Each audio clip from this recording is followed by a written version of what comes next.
Ukraine की special forces ने रूस पर ताबड़तोड़ एयर स्ट्राइक की है। रूस ने इसे एक बड़ा आतंकी हमला कहा है। यूक्रेन ने दावा किया है कि उसने सैकड़ों एआई ड्रोन्स की मदद से रूस के 5 सैन्य बेसिस पर हमला कर दिया। यूक्रेन के मुताबिक उसने रूस के 41 लड़ाकू विमानों को तबाह कर दिया है। हालांकि रूस ने इस बात को नकार दिया है, लेकिन यूक्रेन ने तस्वीरें जारी कर दी। आकार, पैमाने और जटिलता के मामले में यूक्रेन ने दुनिया के सबसे बड़े हमलों में से एक को अंजाम दे दिया है। ये हमला कितना बड़ा और व्यापक था, उसका अंदाजा आप इसी बात से लगा सकते हैं कि यूक्रेन ने रूस के जिन एयर बेसिस पर हमला किया है, वो एयर बेसिस रूस के 3 अलग अलग टाइम जोन्स में पड़ते हैं। कुछ एक्सपर्ट्स का मानना है कि इस हमले के बाद रूस को शायद पहली बार वो दर्द झेलना पड़ा है जो दर्द भारत को भी झेलना पड़ा था। दरअसल जिस तरह से जम्मू कश्मीर में बैठे गद्दारों ने हमला करने आए आतंकियों की मदद की थी, ठीक ऐसे ही कुछ गद्दारों ने यूक्रेन के साथ हाथ मिलाकर रूस पर हमला करवा दिया। गद्दारों की कीमत जो भारत को जम्मू कश्मीर में उठानी पड़ती है, वही कीमत इस बार रूस ने चुकाई है।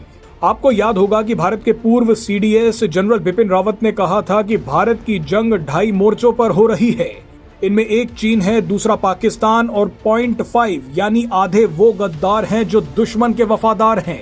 इसी कड़ी में बताया जा रहा है कि रूस पर जो हमला हुआ है, वो यूक्रेन ने रूस के अपने घर के भीतर वाले 0.5 मोर्चे की मदद से किया है।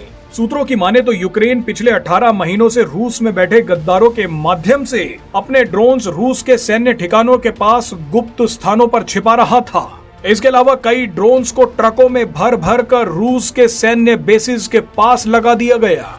इन ड्रोन्स को ट्रकों में बने लकड़ी के मोबाइल कैबिन्स में छिपाकर रूस के अंदर भेजा गया और फिर समय आने पर रूस के भीतर से ही इन ड्रोन्स को लॉन्च करके रूसी एयर बेसिस को निशाना बनाया गया। ये घटना भारत के लिए एक बहुत बड़ा सबक है। भविष्य में हमारे देश में भी यही स्थिति पैदा हो सकती है। भारत में बैठा 0.5 मोर्चा यानी आधा मोर्चा, जिसमें कई पाकिस्तानी जासूस और गद्दार पकड़े गए हैं, ये लोग भी पाकिस्तान के साथ मिलकर भारत पर ऐसा हमला करवा सकते हैं। ये गद्दार अभी तो आतंकवादियों को मदद पहुंचा रहे हैं, लेकिन बाद में यही गद्दार हथियार और ड्रोन्स भी भारत के अलग अलग जगहों पर पहुंचा सकते हैं। ट्रैवल व्लॉगिंग के नाम पर महत्वपूर्ण जगहों के नक्शे और कोऑर्डिनेट्स दुश्मन को दे सकते हैं। यानी भारत सरकार और आम भारतीय को सतर्क रहने की जरूरत है। बहरहाल रूस ने बताया है कि उसने कुछ संदिग्धों को पकड़ लिया है। इस हमले के बाद पुतिन गुस्से से पागल हो गए हैं। मीडिया रिपोर्ट्स में दावा किया जा रहा है कि पुतिन पहली बार बदला लेने के लिए किसी नाटो देश पर पलटवार कर सकते हैं। रूस का ये हमला जर्मनी पर भी हो सकता है।